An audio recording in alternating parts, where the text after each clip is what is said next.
Welcome back. I'm your host, Rich Weber, with the Florida Aviation Network, broadcasting in the clear from the Howard Hughes exhibit in the Florida Air Museum at Lakeland Linder Regional Airport for Sun and Fun 2013.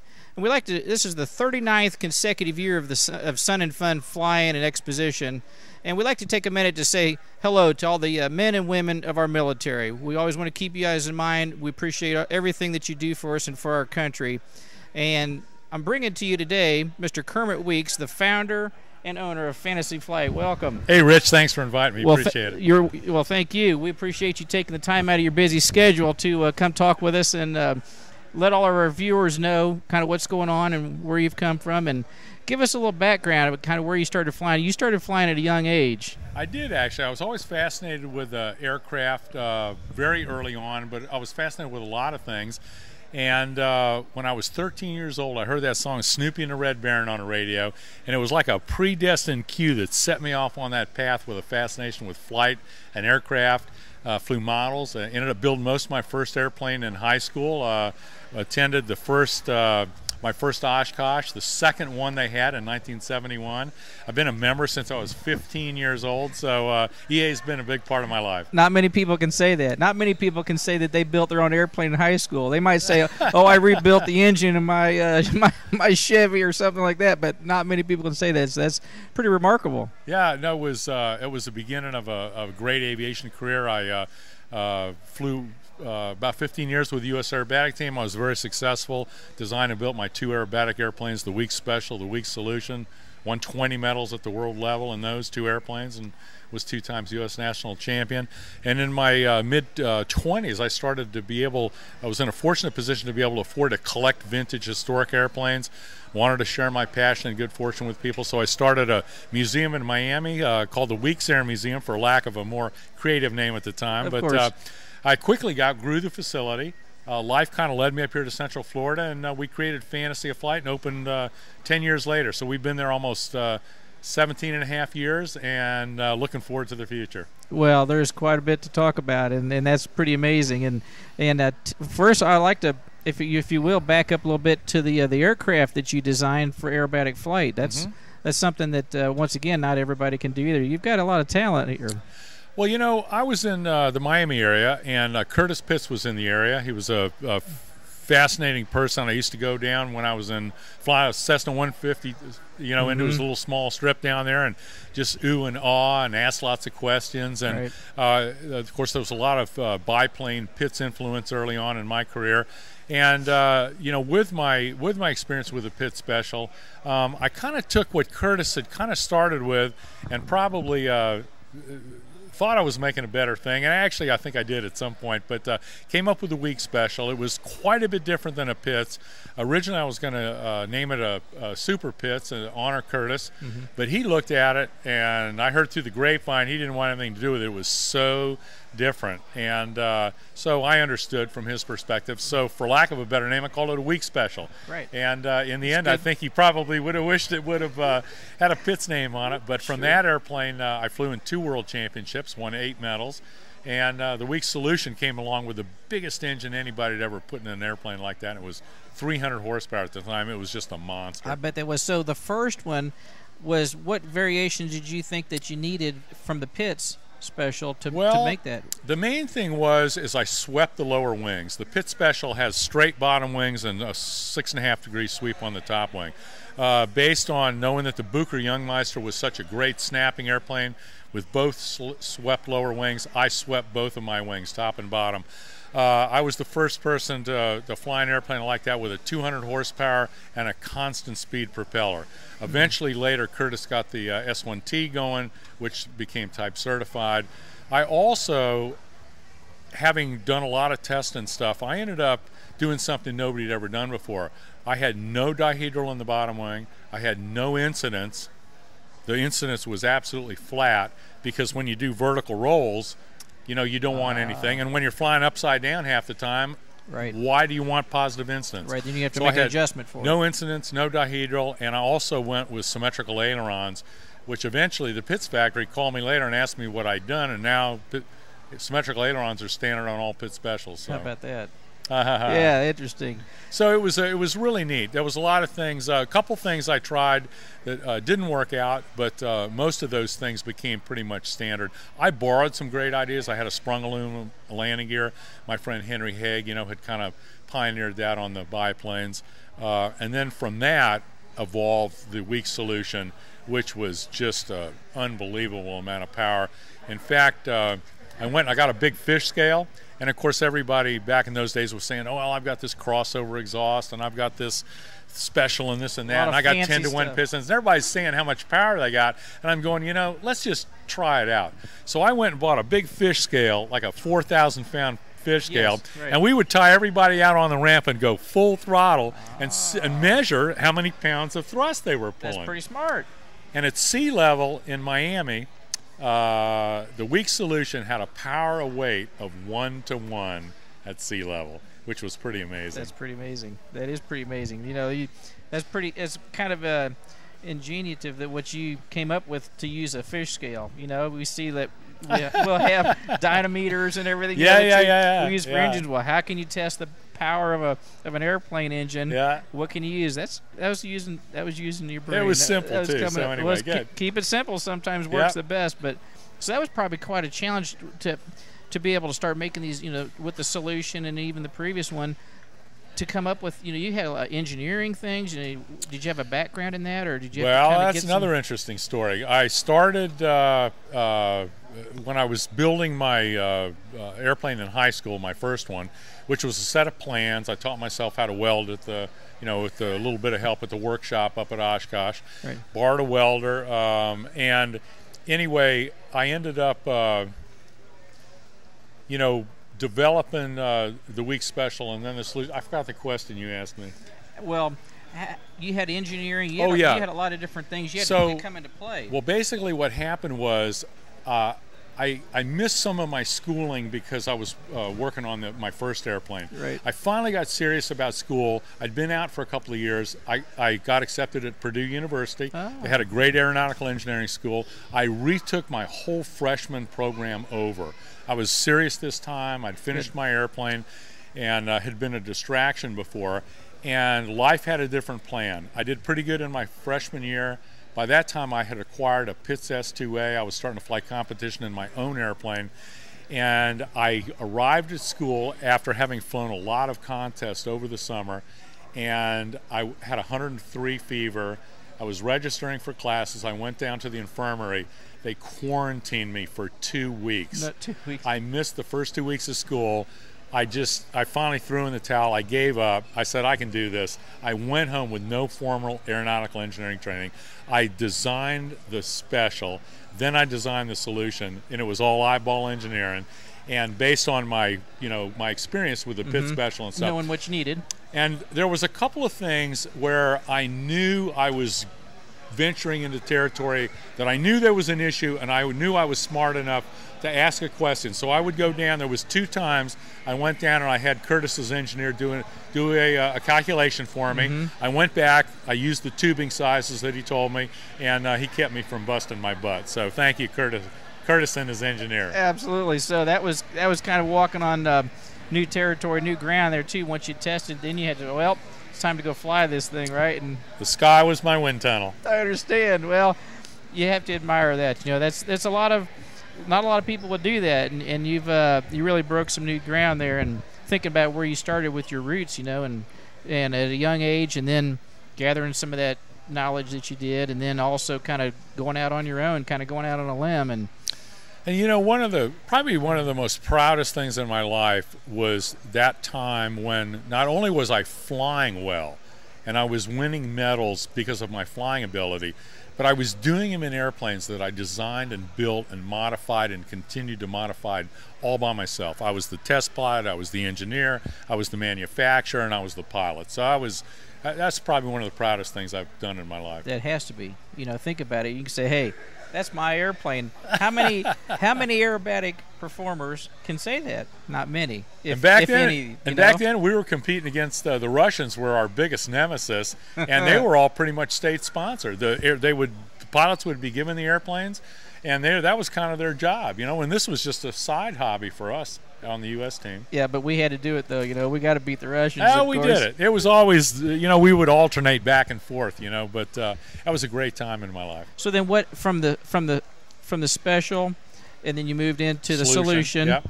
And then where did those, what kind of ever came of those? Anything other well, than just, I tell you did what. You have just a couple of them that you used personally, or did you? Well, what happened was, as far as the aerobatic career went, is I flew, my last world championship was in 1992, and it was at Le Havre, France, and they only flew one flight, so it was declared a non-world contest.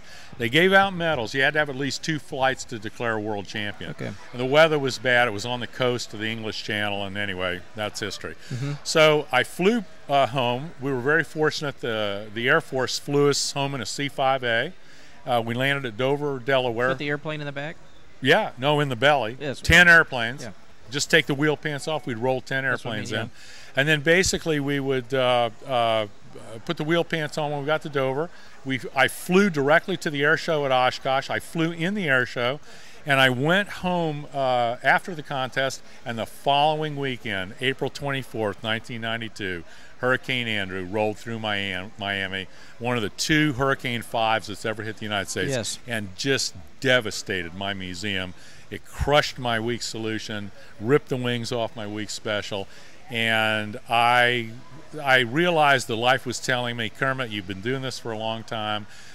My heart was broken to have to rebuild my airplanes, but I realized by that point the biplane was pretty much a thing of the past. I was going to have to build another airplane, a monoplane, and my heart just wasn't in it. And so then Fantasy of Flight became my focus. And so that's how then, because of the hurricane, did you move to?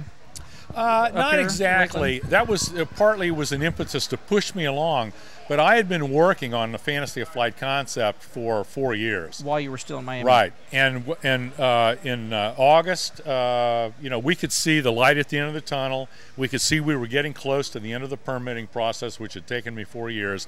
And literally 4 months after Hurricane Andrew hit, they handed me my permit, and it was time for me to start a new phase in my life. So. Well, that was probably meant to be then. Yeah, you know? now we're up here close to Sun and Fun, you know, so it's a nice neighborhood, a lot Absolutely. of airplane people. Right. So then you moved to where your current location for Fantasy of Flight, but now you still have aircraft in other locations. Well, I have aircraft, we've got 4 or 5 here on display at Sun and Fun year-round. And I have projects that are out in different locations around the world where there might be a specialty shop where somebody focuses on one kind of an airplane. But we've got, oh man, we must have 6 or 7 projects going on right now just at Fantasy of Flight. So interesting. Can you talk about it, or is it going to be kind of something you want to wait? No, but I tell you what, one of the most exciting things we're doing right now, which is normally we have all the time in the world that we need, but we're recreating the Tony Jannus airplane, the Benoit, that New Year's Day 1914, he flew the first paying scheduled passenger on an airline service in an airplane, and he flew from St. Petersburg to Tampa across the bay, and what normally took 5 hours in a train, he did in 20 minutes. The ticket price was $5 at the time, $5. And over about 3 or 4 months, they successfully flew 1,250 passenger flights without any incidences, and Tony Jannus and that Benoit airplane started the modern airline industry. So we've taken it upon ourselves to recreate, we're reproducing the airplane, we're actually we're manufacturing an engine from scratch, the original engine, and I hope New Year's Day 2014, I'm going to be flying across Tampa Bay. We're going to be watching for that. And, you know, we got about 8 months to go, so the clock's ticking. Man, that's going to be pretty neat. So that's really our front burner project. We've got some other things we're working on, some World War I airplanes. We've got we do a restoration tour as part of our Fantasy Flight ticket price every day. And then back there, I've got a sheet metal magician working on a Seversky P-35. There's only 3 in the world. This is the only one that's ever going to fly, and it is immaculate. It is a mirror. I mean, I'll be able to shave in it without a problem. Right. That rare airplane, and it's a beautiful job. That's going to be nice. That's one of those things they say you can eat off of, right? Right. Yesterday, of course, we hosted the Splash In, the Sun and Phone Splash In. I got a chance to fly my Sikorsky S-39, which is the little giraffe, airplane. It was built in 1931. And since that time, I've also had the opportunity to acquire the Zebra painted one, which is the S-38 that was here one year, I believe. Was predecessor then, I guess, to the 39? Well, yes. It was a bigger airplane. It's a twin engine, and when the Depression hit, they realized it was a pretty expensive airplane, so they made a smaller single engine version. That's why the smaller one, you would have thought they would have been swapped, yeah, but they built versa. the big one first and then the little one. And about 4 months ago, I acquired an airplane I've been looking at for a long time. It'll be here in June. We're going to disassemble it because it needs some work. Unbelievable. I can't believe it. They've got the Howard Hughes collection here at Sun and Fun. Here in the museum. I acquired the Sikorsky S-43 that Howard Hughes bought in 1937 to fly around the world. The Sikorsky, Howard Hughes' airplane. It's going to be at Fantasy Flight at the end of this year, and I'm very excited about that. And it's just what an unbelievable treasure. So now I've got the S-39, the S-38, and the S-43. How did you even find it? Well, most people knew of the airplane, but they didn't know that it still existed. A gentleman purchased it from the Hughes Corporation. I saw it at Oshkosh in 1994 when I was there with my short Sunderland big 4-engine flying boat. I made Oh, yeah, it was flying. I made a mental note to myself. I said, boy, I'd like to get that one day. I need to put a tracker on that thing. Oh, my God. So anyway, the gentleman passed away at some point, and the estate was in the process of trying to sell it. And lo and behold, it took a lot of time, but finally got down to where I could afford it. So. Well, yeah, I'm sure. But that's excellent. What all is it going to need? Then what will you do? You're going to completely take it down and restore it? The airplane, they basically IRAN'd it when it came out of from the Hughes thing. It hadn't flown since 1952. So they went through and made sure everything was fine. They recovered it, repainted it. Kind of mechanically? Yeah, they mechanically went through it, so it was safe. Sure. But they didn't go through the airplane. Yeah, make it aesthetically. Right, and so the airplane hadn't flown in 7 years. And basically the fabric, some of it didn't test. It was going to need to be patched. There was some corrosion in the hull. I didn't buy the airplane not to put it in the water. And so, the more I looked at it, we went there about 3 months ago with the intent of what it's going to take to get it flying again. A little scouting mission. And after about 3 hours, I said, we need to do this and honor Howard in the way that he would have done it. We're going to fly it home, risk the airplane, only to take it apart. Let's just take it apart here, take it home, and let's do it right. So we're going to do that to honor Howard in the way that he would have done it. Excellent. Yeah, he would, that would be something he would be probably pretty honored that you actually, do that. Well, think about it. And I tell you what, if anybody's interested, there's a backstory to the acquisition of the airplane that is beyond this reality.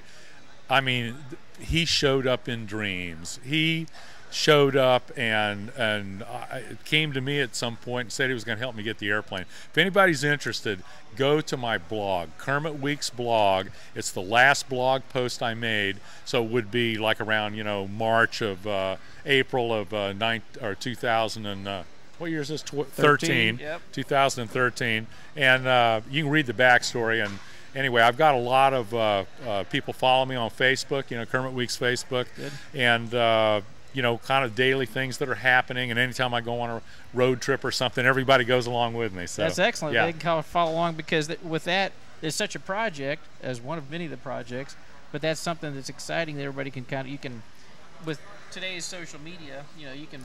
It's really amazing. I get a couple of times I've just thrown a little GoPro camera on my head. I call it a Kermit cam. And if you look up on YouTube, actually, there's a lot of look up Kermit Weeks YouTube. I've flown the P-51C and the Wildcat and the P-02 and the Grumman Duck and the what else have I flown? The T6 and stuff, and you watch these little clips and people go flying with me in the thing, and I point to things and talk about it. Because you got the GoPro going on. I got the GoPro going, and everybody loves those. So yeah, they're sweet. Check those out on YouTube. Well, we're going to have to. I definitely will, because that's going to be a lot of exciting information. And then shooting photos of the project as it's going on and putting it on the Facebook. Is that kind of what you guys were thinking about doing, just to keep everybody kind of updated as some changes come? The Facebook thing is something that you know, obviously everybody's doing, and people really enjoy following, you know, what I'm doing. I've only been doing this for just over a year. This week I'll probably hit 5,000 followers. Fantasy of Flight's been doing it longer than I have. We're over 21,000 followers on Facebook. On your Fantasy of Flight Facebook Fantasy page? of Flight Facebook. So, you know, that's more oriented to what's happening at the attraction and special things and stuff. And the Kermit Weeks one is just more personally what I'm doing. So. But which one do you think that you might want to put the project on with this? Well, it'll be on both of them for sure. Yeah, when it shows up at Fantasy of Flight, it'll be on both of them. That way, everybody knows where they can look for it. Exactly. But if you want to follow me while I'm twisting the wrenches, taking the wings off, then go on the Kermit Weeks one. So. Well, that's what we'll have to do, because I think that's going to be some. You got a lot of exciting projects going on, man. That's unbelievable. And you know, in the long run, people have to understand. There's a lot of airplane enthusiasts that come through Fantasy of Flight, but I'm really trying to create something that touches everybody that comes through the door. And I discovered that not everybody likes airplanes. Everybody at some level has a fascination for flight. And I think it's because of what the metaphor symbolizes, because more than anything, flight symbolizes pushing our boundaries, reaching beyond ourselves, and freedom at some level. That was a word I thought of when you just started talking about that. I thought, you know, freedom is one, because getting off the ground, not everybody can do it. A lot of people want to do it. A lot of people dream of doing it. And so that's going to be a big deal. And in the you know, I kind of use two examples. In the physical world, everybody can relate to the metaphor reaching for the sky and reaching for the stars, which really doesn't have anything to do with airplanes. It has everything to do with going beyond what you perceive yourself to be. That's really where Fantasy of Flight's going. That's really what Fantasy of Flight's all about. That's excellent. That's really cool, and that's a lot of fun. So Fantasy of Flight has a lot of attractions, so people that want to come there's a lot of things. What all can they see there? Well, of course, the facility is all period Art Deco. We got an Art Deco restaurant. We have tours throughout the day, the wood shop restoration tour. We go to the maintenance facility. We're the only facility on the planet that flies a vintage airplane every day on the schedule, weather permitting. Which is? We'll fly anything from the storage. So if I'm in town, I'll fly the P-51, the Wildcat, the Duck, or something. We just opened something that's really exciting. It hasn't been open all that long. I've got two 20,000 square foot storage facilities. You know, everybody's heard of the Silver Hill storage facility at the Smithsonian in Maryland. Well, Kermit just opened the Golden Hill storage facility tour. So anyway, so if you come over there, you get to go see 40,000 square foot of projects in waiting that one day we hope to restore to flying. So that's going to be, these are going to be projects, the aircraft that you've acquired that's just got to wait in line. Everybody gets to see everything. So there's a lot to do at Fantasy of Flight. If you haven't been there in a while, come back and see us. And if you haven't been there at all, you come and see us regardless. Excellent. What about for the children? I guess you probably we've got a little place for them to see. That's kind of hard. We got a little thing for the kids, and in the room there we have got a hang glider simulator, a balloon simulator, some little things they can make paper airplanes and throw through stuff. And keeps them occupied. Yep. While the parents and the grown adults are looking around and checking things out. So excellent. Let me ask you a question, because I'm a helicopter pilot also. Do you do any helicopter flying? I have a Bell 47 that I currently fly. I've got a Hiller Hornet that I've flown once, you know, the one with the ramjet engines. Right. It's like a Roman candle when it flies. And last year I was very fortunate to acquire the only standard category Sikorsky S-55.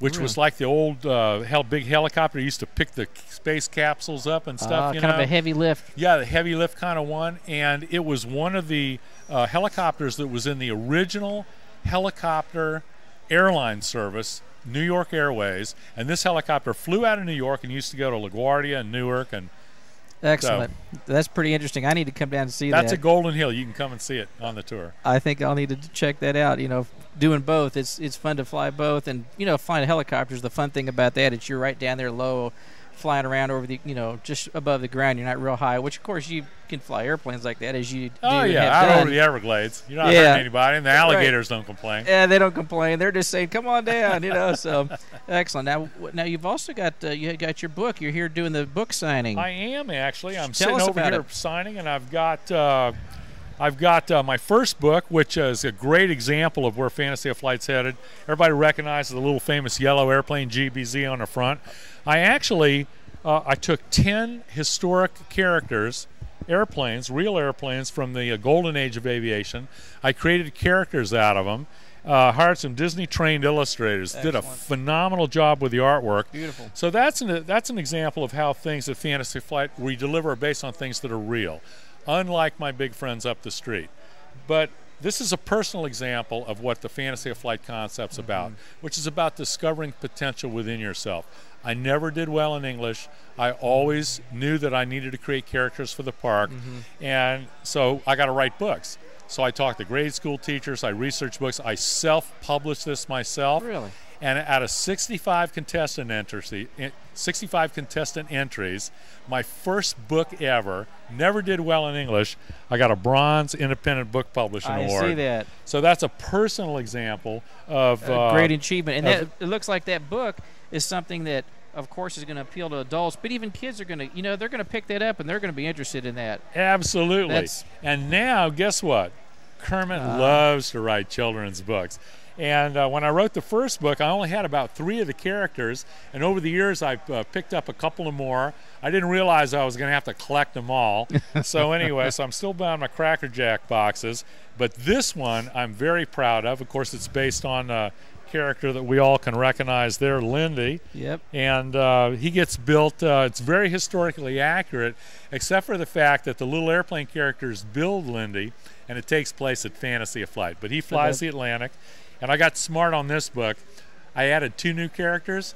I don't write any more books unless I already own the characters. So so that way you can include those in there, and who knows, maybe there'll be even more characters that you come up with. I've got ideas for at least a dozen more books. So anyway, I'm signing here at Sun and Fun, but if people are interested, you can buy them at Fantasy of Flight, or you can buy them on the Fantasy of Flight online bookstore. On the website. Excellent. That's excellent. Well, it's funny that I mentioned about some of the things for children at Fantasy of Flight, and then sure enough, you already have it, and you have it some things for them to read and look at and learn. Once we've been talking about getting our youth involved in aviation, and what's the future of aviation, and how it's important to I guess contribute and make some resources available through some of the some of the sponsors, and like the Central Florida Aerospace Academy, and how what they're doing over there, and like what Lights is doing with the Sun and Fun, and just providing the future for aviation as we continue to get older, and a lot of the baby boomers are kind of phasing out. Well, then we got to think about the future, and right there is the future. Well, I see it from a little bit different perspective in that what we do, I'm on the board of the EAA, and I've been a member since I'm 15 years old. And, we finally got what EAA is about, and it is the spirit of aviation. It's not about home building. It's not, that's part of it, but it's literally about the spirit of aviation. And that's really comes back to the metaphor that I was talking about, Fantasy of Flight. We can relate to reaching for the sky, reaching for the stars. Within us, we soar in our imagination, we fly in our dreams. Right. And so I think what we do now literally is, it really has the bulk of what we do at EAA doesn't have a lot of commercial value, except if we're selling to ourselves. Okay, it's not like the boundaries haven't been pushed and that kind of stuff. So to me, the value is it's like sailing was 150 years ago. Sailing ruled the planet. Right. Commerce. It was how you traveled. It's the way we waged war. Sailing has no commercial value anymore, but people still sail. Why? Pleasure. It's the intrinsic value of the experience, and that's what the spirit of aviation is about. It's about making something with your hands. It's about creating something. It's about going beyond yourself and dreaming and imagining. That's the spirit of aviation, and that's what Fantasy of Flight's all about. And that's what I think that why people are drawn to this, even if they're not airplane people, because all of us can relate to imagining beyond ourselves and trying to take steps to attain that. Absolutely. dream. Look into the sky.